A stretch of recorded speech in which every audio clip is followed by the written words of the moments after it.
तो एक फिजिक्स का सवाल सॉल्व करते हैं। A composite rod is made up by joining a copper rod. एक हमारे पास कंपोजिट रॉड है made by joining a copper rod. इसको जो है कंपोजिट रॉड को एक कॉपर रॉड से इंड टू इंड मैंने कैसे जोड़ा जाता है, end to end with a second rod of different material but of the same cross section. दो गो रॉड है और उसको जो है कनेक्ट किया जाता है इंड टू इंड, और उनका क्रॉस सेक्शनल एरिया क्या है, सेम दिया हुआ है, सेम क्रॉस सेक्शनल एरिया है। At 25 degree centigrade the composite rod is 1 metre.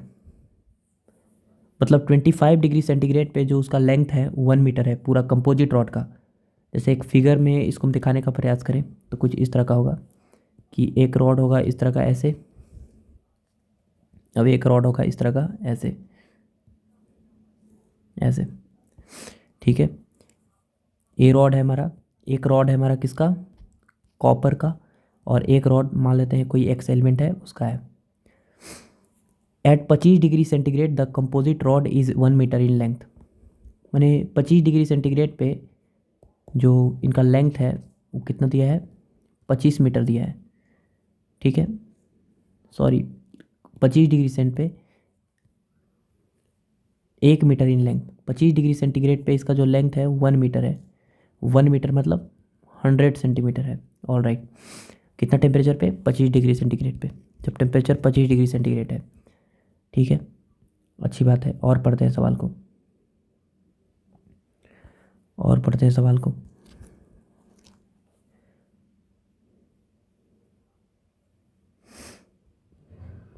यहाँ पे 1 मिनट, ठीक है। एट 25 डिग्री सेंटीग्रेड पे रॉड का जो लेंथ है हमारा कितना दिया है, ऑफ कोर्स 25 डिग्री सेंटीग्रेड पे रॉड का लेंथ 1 मीटर दिया है। ऑल राइट, ठीक है ना। अब समझिएगा यहाँ पे, at 125 degree centigrade the length of composite rod increases by 1.91 millimetre. अब सिंपली जो है इस रॉड का टेम्परेचर क्या करते हैं, इंक्रीज कर देते हैं। अब रॉड का टेम्परेचर अगर इंक्रीज करेंगे तो हमें पता है कि ये रॉड एक्सपांड करेगा, कंपोजिट रॉड पूरा, और पूरा जो है इस पूरे रॉड के अंदर जो एक्सपांसन होता है वो कितना दिया हुआ है, 1.91 मिलीमीटर। टेम्परेचर कितना है, टेम्परेचर है 125 डिग्री सेंटीग्रेड पे। इस पूरे के पूरे रॉड का जो लेंथ हो जाता है वो चेंज हो जाता है कितना, 1.91 मिलीमीटर। टोटल लेंथ कितना चेंज है। तो बताइए यहाँ पर कि कुछ इसका लेंथ चेंज हुआ होगा कॉपर का, तो उसको हम डेल्टा L1 लिख रहे हैं। कुछ लेंथ इसका चेंज हुआ होगा, उसको हम डेल्टा L2 बोल रहे हैं। क्योंकि 125 डिग्री सेंटीग्रेड टेम्परेचर पर लेंथ इसलिए चेंज हो गया क्योंकि हम टेम्परेचर 25 डिग्री सी से कितना कर दिए, 125 डिग्री सी, मतलब कितना टेम्परेचर चेंज कर दिए। तो आप लोग बोलिएगा 100 डिग्री सेंटीग्रेड आप टेम्परेचर चेंज कर दिए, ठीक है, बढ़ा दिए 100 डिग्री सेंटीग्रेड टेम्परेचर। बढ़िया बात है। When the composite rod is not allowed to expand by holding it between two rigid wall। आगे चल के सवाल में दिया हुआ है कि जब कंपोजिट रॉड को जो है अलाउ नहीं किया जाता है एक्सपांड होने के लिए, जब उनको दो ठो रिजिड वाल के पास क्या करते हैं, रिजिड वाल के साथ ऐसे अटैच कर देते हैं, तो वो जो है उसका लेंथ चेंज नहीं होगा। यंग्स मॉडुलस जो है with rise in temperature, temperature बढ़ाने के बाद, find the Young's modulus and the coefficient of linear expansion of second rod. Young's modulus find करना है इसका, इस रॉड का कितना है, और coefficient of linear expansion alpha find करनी है, ठीक है। कॉपर का दिया हुआ है कि for copper coefficient of linear expansion is, इसका अल्फा कॉपर दिया हुआ है, कॉपर का अल्फा दिया हुआ है कितना आपका 1.7 इंटू 10⁻⁻5 डिग्री सेंटीग्रेड पर डिग्री सेंटीग्रेड, और यंग्स मॉडुलस जो है कॉपर का दिया है 1.3 इंटू 10⁻11 न्यूटन पर मीटर स्क्वायर। तो चलिए हम सॉल्व करते हैं इसको, हमको फाइंड करनी है। देखिए सबसे की पॉइंट यहाँ पर सवाल में ये है कि जो टोटल लेंथ है उस रॉड का वो चेंज होता है, वो कितना कितना होता है, 1.91 मिलीमीटर। टोटल रॉड का जो लेंथ है चेंज होता है, मैंने कंपोजिट रॉड का। तो सोचिए कि टोटल अगर 1 मीटर का है और कॉपर का जो लेंथ है उस सवाल में दिया है कितना, 30 सेंटीमीटर। तो कॉपर का लेंथ अगर 30 सेंटीमीटर है तो शुरुआत में इसका लेंथ कितना है 30 सेंटीमीटर, अभी कितना है 60 सेंटीमीटर। तो इस एक्स एलिमेंट के अंदर भी कुछ लेंथ चेंज होगा और कुछ कॉपर के अंदर भी लेंथ चेंज होगा। तो कॉपर के अंदर लेंथ चेंज मान लीजिए डेल्टा L1 है और जो एक्स एलिमेंट है उसके अंदर लेंथ चेंज मान लीजिए डेल्टा L2।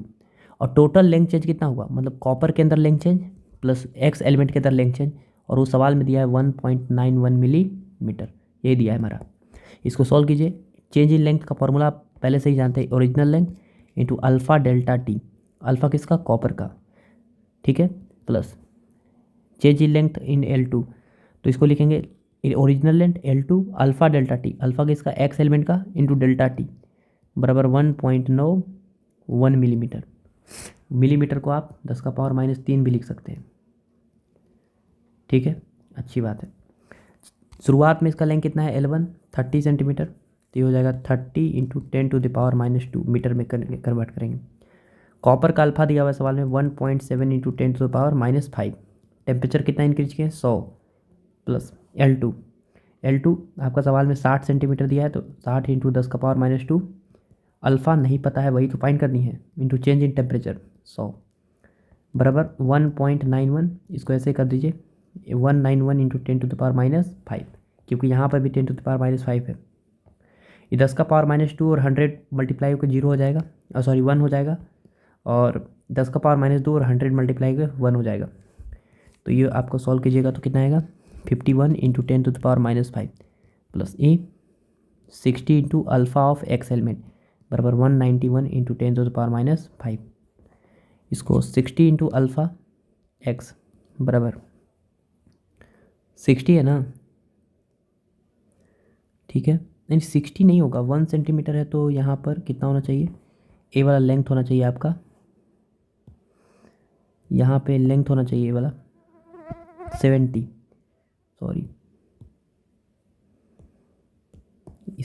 होना चाहिए, 70 सेंटीमीटर, तो यहाँ पे 70 होना चाहिए, 70, ठीक है 70 होगा, ठीक है 70 191 माइनस 51, तो 140 इंटू 10⁻⁵। 70 से 2 बार में कैंसिल हो जाएगा, और चेंज अल्फ़ा आ गया एक्स एलिमेंट का 2 इंटू 10⁻⁵ डिग्री सेंटीग्रेड इनवर्स, या पर डिग्री सेंटीग्रेड ऐसे लिख सकते हैं।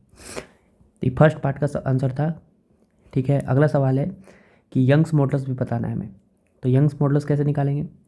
तो हमें पता है कि यंग्स मॉडल्स अगर निकालना है, और सवाल में और भी आगे दिया हुआ है कि when the composite rod is not allowed to expand by holding it between 2 rigid walls. इसका मतलब क्या है समझिएगा, जैसे यही हमारा कंपोजिट रॉड है। अब होता क्या है कि इस कंपोजिट रॉड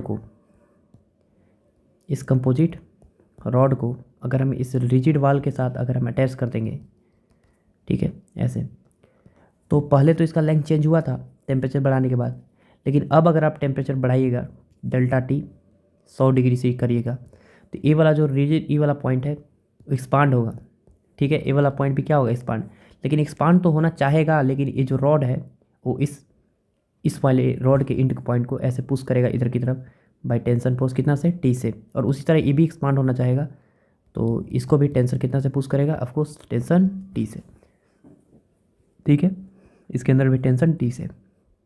अब ये जो है इक्विलिब्रियम में है, कहीं नहीं जा रहा है, इसके अंदर टेंशन T1 और इसके अंदर टेंशन T2 मान लीजिए, तो कहीं नहीं जा रहा है, मतलब इसके अंदर टेंशन और इसके अंदर टेंशन क्या होना चाहिए, रॉड के अंदर इक्वल होना चाहिए, तो T1 बराबर क्या होना चाहिए T2, ठीक है।